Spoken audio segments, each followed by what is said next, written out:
Assalamualaikum warahmatullahi wabarakatuh. Perkenalkan, nama saya Syatifah dengan NPM 23106311110049. Di sini saya akan menjawab pertanyaan mengenai UTS Filsafat Pendidikan Islam. Lanjut, di sini saya akan menjawab pertanyaan pertama. Jadi, filsafat pendidikan Islam ini memiliki pengaruh yang signifikan terhadap praktik pendidikan di madrasah dan di pesantren. Karena filsafat pendidikan Islam ini mengintegrasikan nilai-nilai spiritual, moral, dan intelektual yang bersumber pada ajaran agama Islam, sehingga dapat membentuk karakter peserta didik yang utuh dan berakhlakul mulia. Di sini saya akan menjawab pertanyaan pertama. Jadi, filsafat pendidikan Islam ini mempunyai pengaruh yang sangat signifikan terhadap praktik pendidikan di madrasah dan di pesantren, karena filsafat pendidikan Islam ini mengintegrasikan nilai-nilai moral, spiritual, dan intelektual yang bersumber pada ajaran agama Islam, sehingga dapat membentuk karakter peserta didik yang mulia dan berakhlakul karimah.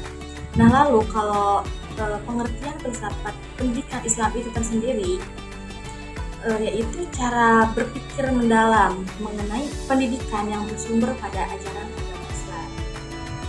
Nah, di sini ada contoh konkretnya. Jadi kan kebanyakan pesantren zaman sekarang ini banyak santri yang diajarkan untuk mengetahui bagaimana cara menganalisis isu-isu sosial terkini melalui pendekatan filsafat.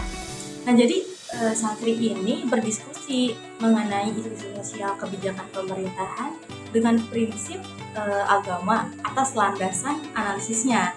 Nah, jadi mereka itu tidak hanya paham mengenai agamanya aja, jadi mereka juga bisa menumbuhkan pemikiran-pemikiran kritis mereka.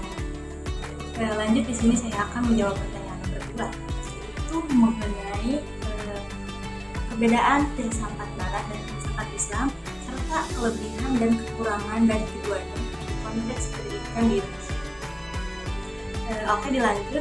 Jika dilihat dari dasar pemikirannya, filsafat pendidikan Islam ini tentunya berlandaskan sumber-sumber ajaran Islam. Contohnya Al-Quran, hadis, ijma, qiyas. Jadi filsafat pendidikan Islam ini tentunya mengintegrasikan antara aspek dunia dan akhirat ini dalam pendidikan. Lalu kalau filsafat pendidikan Barat ini seringkali menggunakan rasionalisme dan empirisme, dan di filsafat pendidikan Barat ini seringkali memisahkan antara nilai-nilai spiritual dan ilmu pengetahuan.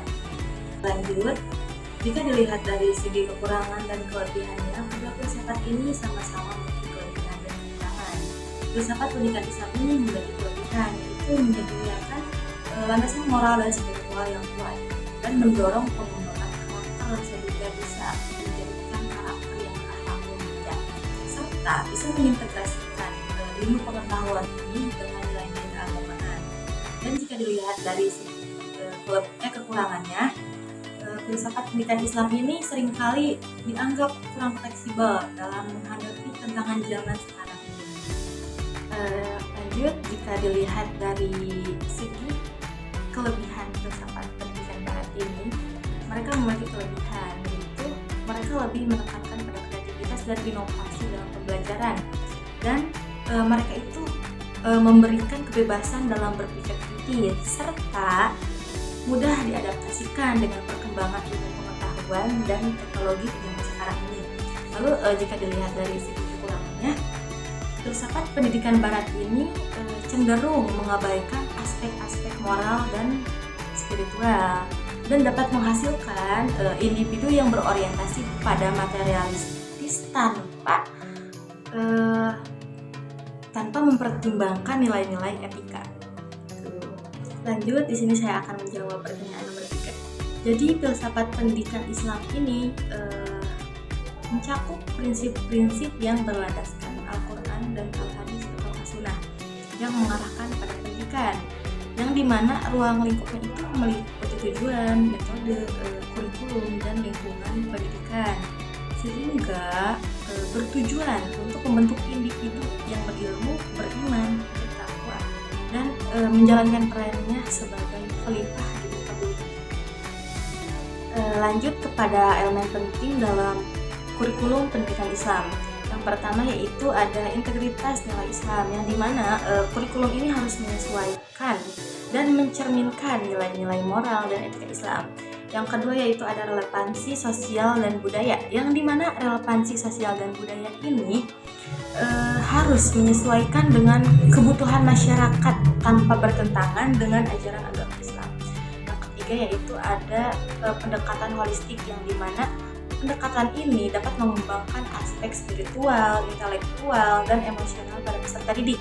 Yang terakhir itu ada evaluasi berkelanjutan, yang dimana evaluasi ini untuk menilai efektivitas secara berkala untuk memastikan tujuan pendidikan. Lanjut, ini saya akan menjawab pertanyaan nomor 4. Itu bagaimana cara mengatasi tantangan yang dihadapi lembaga pendidikan saat ini?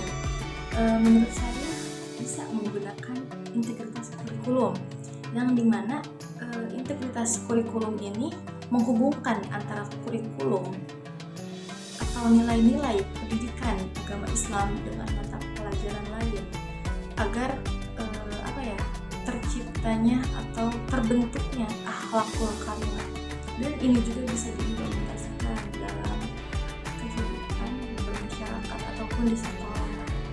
Lalu ada penggunaan teknologi, yang dimana penggunaan teknologi ini bisa untuk mendukung kurikulum terutama pada pendidikan agama Islam. Jadi kayak misalkan udah berbasis teknologi nih, kayak udah maju kan, ada teknologi. Jadi kayak kita tuh bisa menggunakan pembelajaran ini dengan teknologi, kayak misalkan yang berbau edukasi gitu teknologi. Lanjut, di sini saya akan menjawab pertanyaan nomor 5 mengenai urgensi dan fungsi filsafat pendidikan Islam. Di sini ada pembentukan karakter.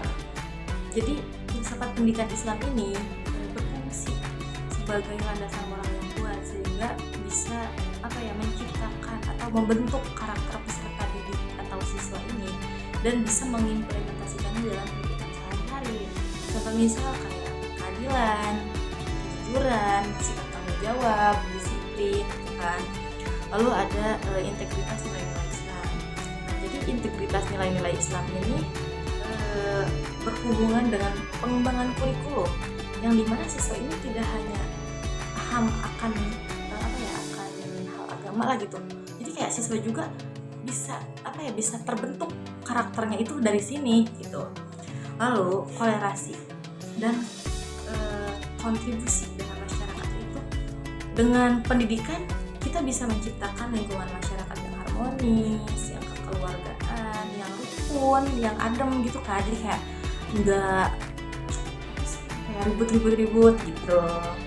Lanjut, di sini saya akan menjawab pertanyaan nomor 6 mengenai pendekatan dalam studi filsafat pendidikan Islam.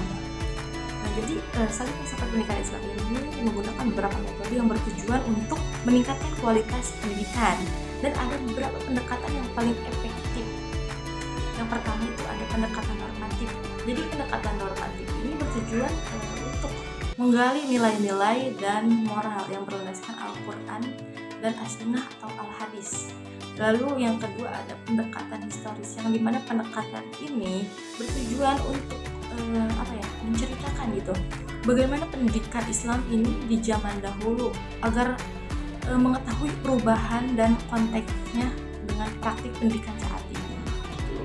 Lanjut, di sini saya akan menjawab pertanyaan nomor 7. Yang pertama itu ada pengembangan potensi. Jadi pengembangan potensi ini dirancang untuk mengembangkan potensi siswa atau individu secara maksimal, meliputi soft skill, hard skill. Jadi kayak dengan adanya ini siswa juga kayak bisa berkontribusi positif. Lalu ada evaluasi berbasis karakter, yang dimana sistem evaluasi ini tidak hanya menilai dari akademis siswa saja, tetapi menilai dari aspek karakter atau akhlak siswa, sehingga pendidikan ini seimbang gitu. Lanjut, jadi saya akan menjawab pertanyaan terakhir atau pertanyaan ke-8. Jadi demokratisasi pendidikan dalam konteks Islam ini berperan sangat penting dalam sistem pendidikan yang inklusif dan adil. karena filsafat pendidikan Islam itu tersendiri menekankan keadilan, kesetaraan, dan hak individu untuk mendapatkan pendidikan yang berkualitas tanpa memandang latar belakang sosial atau ekonomi. Lanjut pada prinsip-prinsip utama demokratisasi pendidikan Islam. Yang pertama ada adil, inklusif, dan partisipasi. Lalu di sini kita ngambil contoh dari Kiai Haji Abdul Wahid Hasyim, yang dimana beliau ini mengembangkan konsep demokratisasi pendidikan Islam di Indonesia. Jadi konsep ini itu siswanya lebih aktif gitu, jadi kayak bisa menumbuhkan kreativitas gitu.